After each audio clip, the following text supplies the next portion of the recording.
박근혜 대통령은 교황이 한국에 머물던 5일 동안 교황을 3번이나 만났습니다.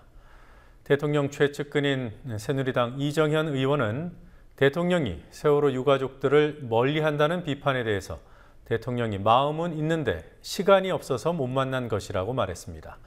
정치권 취재하고 있는 PD 연결해서 알아보죠. 곽보아 PD. 네, 곽보아입니다. 김무성 새누리당 대표가 오늘 국회에서 세월호 유가족들을 만났죠. 누가 먼저 만나자고 한 겁니까? 네, 오늘 만남은 국회에서 농성을 벌이고 있는 유가족들의 요청으로 이뤄졌습니다. 김무성 대표는 유가족들의 만남 요청에 피할 이유가 없다며 약속을 잡았습니다. 김 대표는 당 지도부 3명과 함께 오후 4시 국회 당대표 회의실에서 김병건 세월호 가족대책위 위원장 등 유가족 대표단 4명을 만나 1시간 20여 분 동안 대화를 나눴습니다. 이 만남 후 김 대표는 사법체계 운운하지 말고 진상조사를 제대로 해달라는 말을 유가족들에게 들었다며 유족들의 말을 듣기만 했다. 협상을 진행하고 있는 이완구 원내대표에게 잘 전달하겠다고 말했다며 기자들에게 설명했습니다. 김 대표는 그동안 유족들과 자주 접촉하지 못한 것은 잘못이라는 생각이 들었고 언제든 만날 수 있는 체계를 갖추겠다고 말하면서도 협상 권한은 원내대표에게 있다는 것을 이해해달라고 거듭 말했습니다. 이에 대해 유가족들은 한편으로는 실망감을 드러내고 다른 한편으로는 이제 대화가 시작됐다는 반응을 내놨습니다. 프란치스코 교황이 집전한 명동성당 미사에 박근혜 대통령이 참석을 했더군요. 대통령이 교황 만난 게 이번까지 총 3번이죠? 네, 그렇습니다. 박 대통령은 지난 14일 교황 입국 때 서울공항으로 직접 영접을 나갔고 당일 청와대 공식 환영식을 연대 이어 오늘 명동성당에서 교황 집전 미사에도 참석했습니다.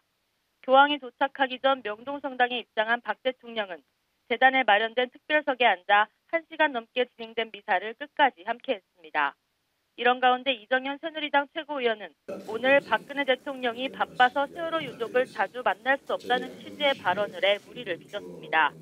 이 최고위원은 SBS 라디오 인터뷰에서 대통령이 유가족과 더 자주 만나야 한다는 의견에 어떻게 생각하느냐는 질문에 대해 자주 뵈면 이해만 된다고 하면 좋지만 대통령은 다른 국정이나 그런 게 있다고 말했습니다. 그러면서 이 최고위원은 대통령은 뉴스나 보고를 통해서 수도 없이 그런 보고를 듣고 있기 때문에 유가족을 10번 보는 것이나 5번 보는 것이나 아마 그 심정이나 문제를 고치려고 하는 의지는 같다고 본다고 대통령을 변호했습니다. 오늘도 국회 본회의가 열리지 못했습니다. 네, 세월호 특별법 협상 여전히 진척이 없더군요. 네, 이완구 새누리당 원내대표는 오후 기자간담회에서 오늘 박영선 민주연합 원내대표를 만났지만 합의에 이르지 못했다며 내일 다시 만나 합의할 수 있도록 최선을 다하겠다고 말했습니다. 이 원내대표는 내일도 합의에 실패하면 파국이라며 여야 문제가 아니라 정치권 전체가 국민에게 무거운 잘못을 지게 될 것이라고 말했습니다. 유기용 민주연합 대변인도 오늘 양당 원내대표가 만났지만 결론을 못 냈고 내일 다시 만날 계획이라고 밝혔습니다. 새누리당은 세월호 특별법과 소위 민생법안을 분리하고 단원고 3학년생 대입 특례 입학 법안 같은 시급한 법안을 먼저 처리하자는 입장입니다. 반면 민주연합은 특별법 타결 없인 다른 법안 처리도 없다며 분리 처리에 응하지 않겠다고 맞서고 있습니다. 이런 가운데 김무성 새누리당 대표는 자신들이 주장하는 경제 활성화 구호를 가지고 야당을 압박했습니다. 김 대표의 발언 들어보시겠습니다. 더 이상 경제 활성화 입법을 지체할 시간적 여유가 우리에게는 없습니다. 정치권이 경제의 발목을 잡는다는 비난을 받지 않도록 야당은 세월호 특별법을 볼모로 다른 민생경제 법안의 처리를 가로막지 말아주시기를 부탁합니다. 또 김 대표는 김대중 전 대통령 5주기 추도식에 참석한 뒤 취재진과 만나 협상 내용에 우리가 양보할 수 있는 건 없다고 설명했는데요. 이에 한정혜 민주연합 대변인은 특별법 제정은 민주연합에 양보하는 게 아니라 국민과 유가족에게 양보하는 것이라고 응수했습니다. 그리고 철피와 수사하는 검찰이 여당 의원 1명을 더 소환한다고 합니다. 송광호 의원, 소환 통보가 이루어진 겁니까? 네, 그렇습니다. 철피와 비리 사건을 수사 중인 검찰이 송광호 새누리당 의원에게 피의자 신분으로 출석할 것을 통보했다고 밝혔습니다. 서울중앙지검 특수 1부는 송 의원이 철도 납품업체로부터 수천만 원 상당의 금품과 함께 청탁을 받은 정황을 포착해 수사 중이라고 오늘 밝혔습니다.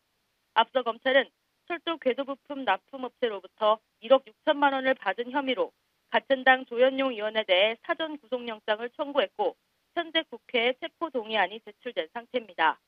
또 서울중앙지검 공안 1부는 유리한 입법을 해주는 대가로 정치권 인사들에게 후원금 명목의 금품을 건넨 의혹을 받고 있는 치과의사협회에 대해서도 수사에 착수했다고 오늘 밝혔습니다. 앞서 보수단체인 어버이연합은 양승조 민주연합 의원 등 야당 전현직 의원 13명을 이 같은 혐의로 고발했고 검찰은 관련 내용을 살펴본 후 의원들 소환 여부를 결정하겠다고 밝혔습니다. 이와 별도로 검찰은 지난 2011년 선관위가 고발 후 수사가 중단됐던 한전노조의 쪼개기 후원금 사건도 재수사에 들어간 것으로 알려졌는데요. 이 사건에 연루된 전현직 국회의원이 약 110명인 것으로 알려져 정치권의 사정바람이 몰아칠 것으로 전망됩니다. 네, 이런 정치인들에 대한 최근 검찰 수사, 이 부분에 대한 야당 의원들, 특히 국회 법제사법위원회 소속 새정치민주연합 의원들이 오늘 기자회견까지 했더군요. 어떤 점을 지적했습니까? 법사위 소속 민주연합 의원들은 검찰이 박상은, 조현용 새누리당 의원의 해피아, 철피아 비리 혐의 수사 발표가 있은 후 민주연합 소속 신계륜, 김재윤, 신학용 의원에 대해 입법 로비 의혹을 빌미로 소환했다며 전형적인 물타기 수사라고 비판했습니다.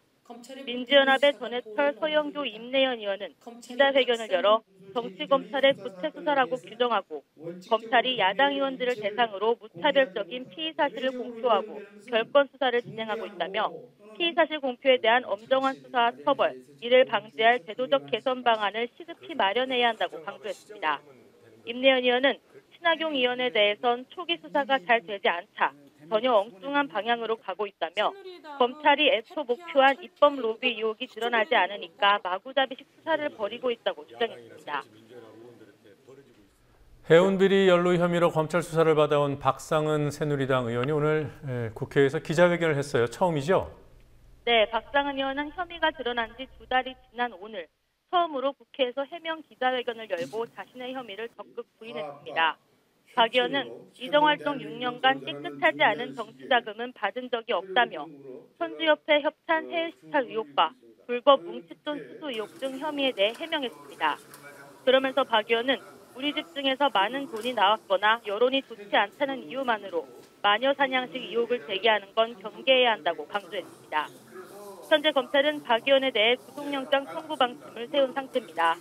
하지만 박 의원이 갑자기 국회에서 혐의를 해명하고 나선 데에 대해 최근 국회의원들이 무더기로 검찰 수사선상에 오르는 상황을 활용해 자신도 사정정국의 피해자일 뿐이라는 물타기를 시도하고 있다는 지적도 나왔습니다.